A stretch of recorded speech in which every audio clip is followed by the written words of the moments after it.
Hello guys, welcome back to my YouTube channel HRM Pillar. This is Mahima here. So today I'm going to discuss a very important topic which is related to UGC NET exam paper 2, especially those who are preparing for HRM, that is code 55, that is labor welfare or labor personnel.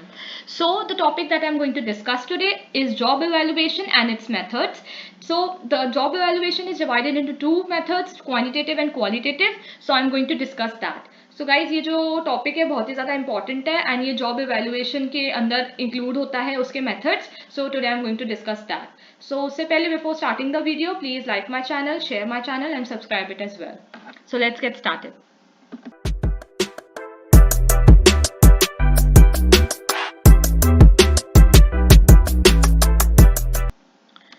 सो सबसे पहले मैं meaning discuss करूंगी. Job evaluation exactly होता क्या है? So it is a process of analysing and assessing various jobs systematically to ascertain the relative worth in an organisation. Job evaluation किसे कहते हैं? किसी भी पर्टिकुलर ऑर्गेनाइजेशन में पर्टिकुलर जॉब को जज करना, एनालाइज करना कि उसकी एक ऑर्गेनाइजेशन में वर्थ क्या है उस जॉब की, उसको रिलेटिवली कंपेयर करना और उसको सिस्टमैटिकली असरटेन करने को ही हम जॉब इवैल्यूएशन कहते हैं.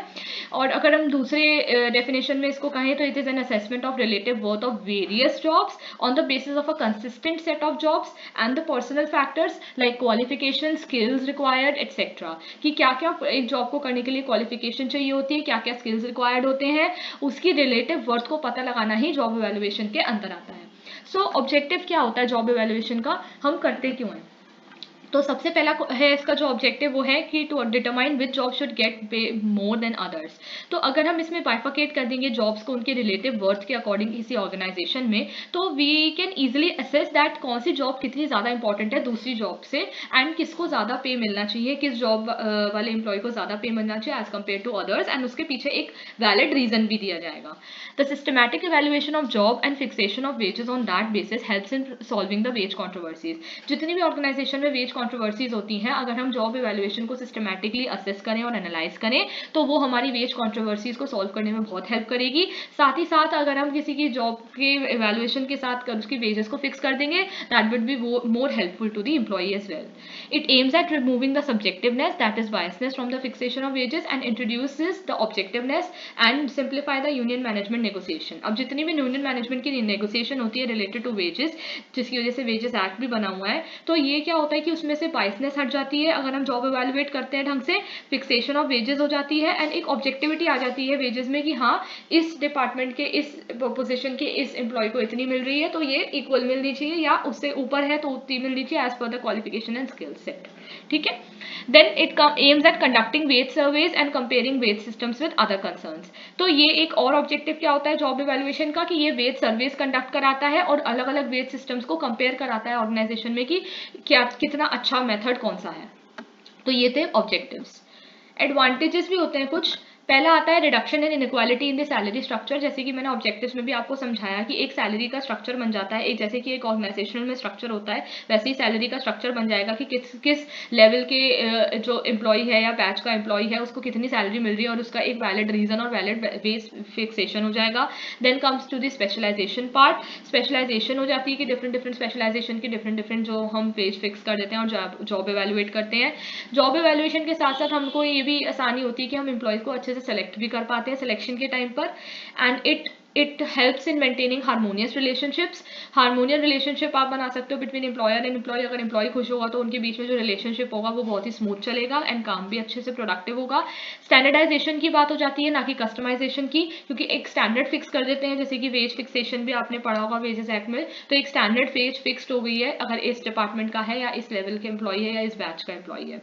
Relevance for new jobs. अगर न्यू जॉब्स में कोई आ रहा है तो उसके लिए एक रेलिवेंस है, उसकी एक इंपॉर्टेंस है. ऐसा नहीं कि हम कितने भी सैलरी पर किसी भी एम्प्लॉय को रख लें और ज़्यादा काम करवा लें, नहीं. सो जॉब इवैल्यूएशन से एक सिस्टमैटिक रिलेटिव वर्थ पता चलती है एक ऑर्गेनाइजेशन में कितनी है एक जॉब को लेकर. अगर अब हम मेन टॉपिक पे आए जो कि है methods of job evaluation. So methods of job evaluation एक क्वालिटेटिव होता है, एक क्वांटिटेटिव होता है.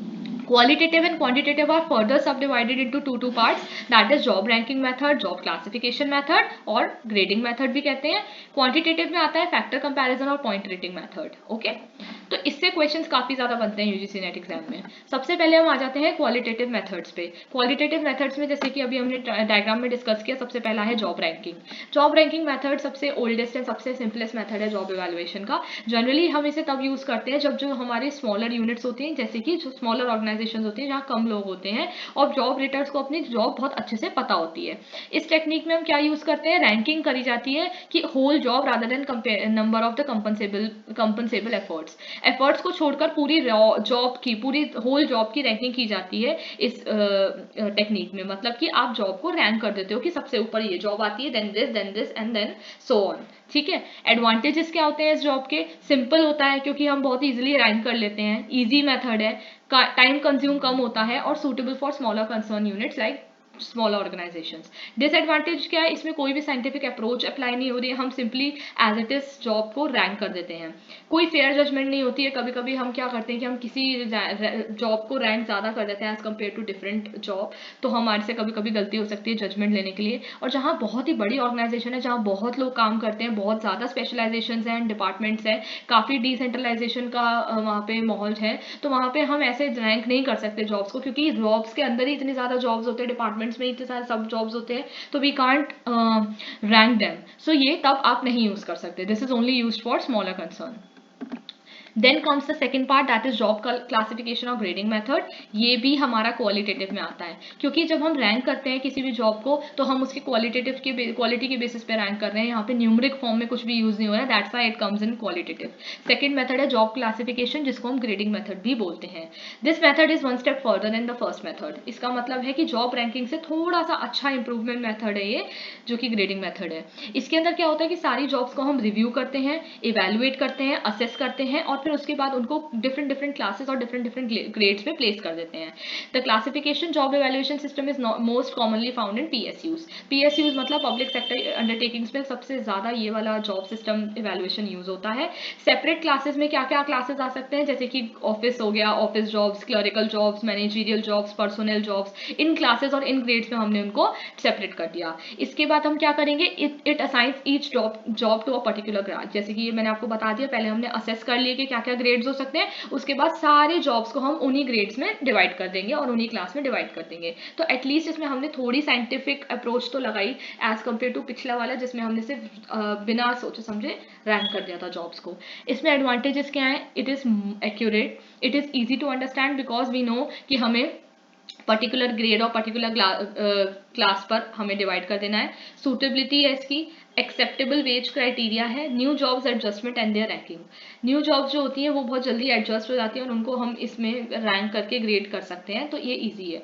डिसएडवांटेज क्या होता है, ये भी लार्ज स्केल कंपनी के लिए यूजफुल नहीं है, क्योंकि उसमें भी काफ़ी सारे सब जॉब्स होते हैं, सब डिवाइडेड डिपार्टमेंट्स में काफ़ी सारे डिपार्टमेंट्स होते हैं, तो वी कांट लाइक डिफरेंशिएट कि कौन सा पर्टिकुलर ऑफिस में आएगा, कौन सा क्लरिकल में आएगा, कौन सा पर्सनल में आएगा, कौन सा मैनेजरियल में आएगा।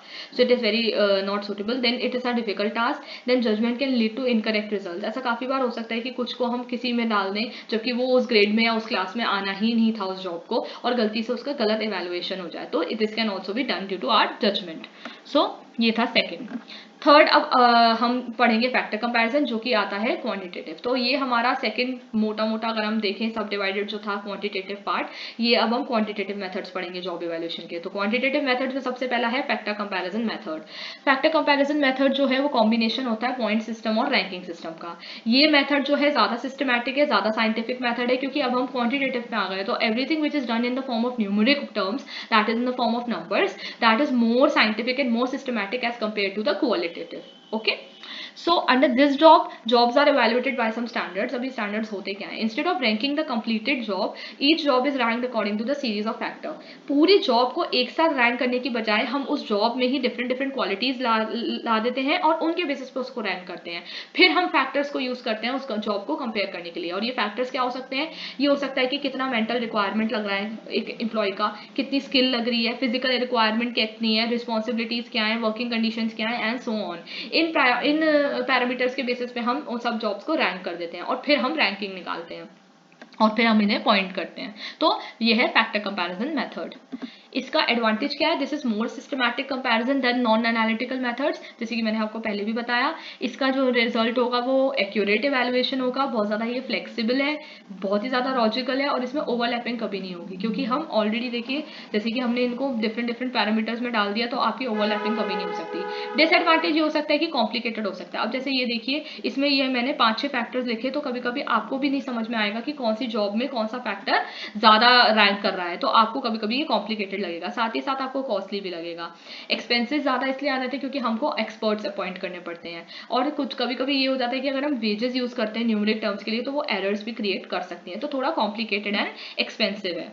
Okay, then comes the point ranking method. Point ranking method भी क्वांटिटेटिव मेथड में आता है, ये सबसे ज़्यादा widely use job evaluation method है। इसमें हम जॉब को एक्सप्रेस करते हैं की फैक्टर्स के through, various points are assign to that each factors in the order of their importance. जितनी भी उन फैक्टर्स की जितनी जितनी इंपॉर्टेंस होगी, उनको उतने उतने पॉइंट्स हम असाइन कर देंगे। उसके बाद उन सारे पॉइंट्स को हम सम करके एक वेज रेट निकालेंगे जॉब की, और जॉब जिनके सिमिलर पॉइंट टोटल्स बनेंगे उनको हम सिमिलर पे ग्रेड में डाल देंगे, अब चाहे वो कोई भी डिपार्टमेंट में आ रहा हो। तो इसके अंदर क्या होता है, सबसे पहले हम सेलेक्ट करेंगे और डिफाइन करेंगे फैक्टर्स, ये स्टेप्स हैं हमारे। उसके बाद हम उन फैक्टर्स को डिग्रीज में डिवाइड कर देंगे। अब जब हमने उनको डिवाइड कर दिया सारे फैक्टर्स को, तो हम वेटेज देंगे कि कौन से फैक्टर को हमें कितना वेटेज देना है। उसके बाद हम सारे डिग्रीज को एलोकेट कर देंगे डिफरेंट डिफरेंट फैक्टर्स, फिर हम जॉब को एवेलुएट करेंगे, और फिर हम मनी पॉइंट्स को ऐड करेंगे, और जैसे जितने भी सबके ज़्यादा सेम सेम जितने भी पॉइंट्स आएंगे उन सबको सेम कैटेगरी और सेम पे ग्रेड में डाल देंगे। तो ये भी बहुत वाइडली यूज्ड मेथड है पॉइंट रैंकिंग। इसका एडवांटेज क्या है? ये बहुत ही ज़्यादा सुपीरियर और वाइडली यूज्ड इवैल्यूएशन मेथड है। इसमें आप बहुत ज़्यादा नंबर ऑफ ऑर्गेनाइजेशन, जितनी लार्ज नंबर ऑफ जॉब्स होती हैं, लार्ज ऑर्गेनाइजेशन को आप हैंडल कर सकते हो।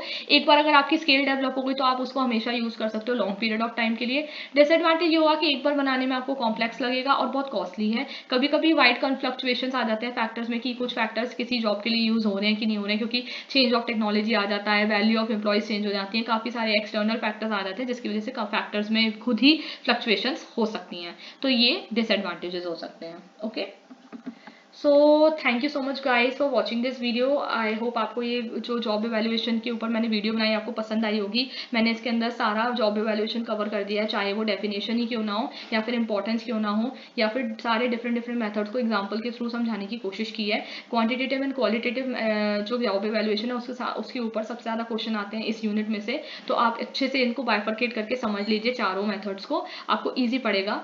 तो आई होप आपको अच्छा लगा, मैं ऐसी वीडियोस और लेकर आती रहूंगी। So thank you so much, please subscribe my channel, share my channel. Till then, this is Mahima signing off from the video. Good bye.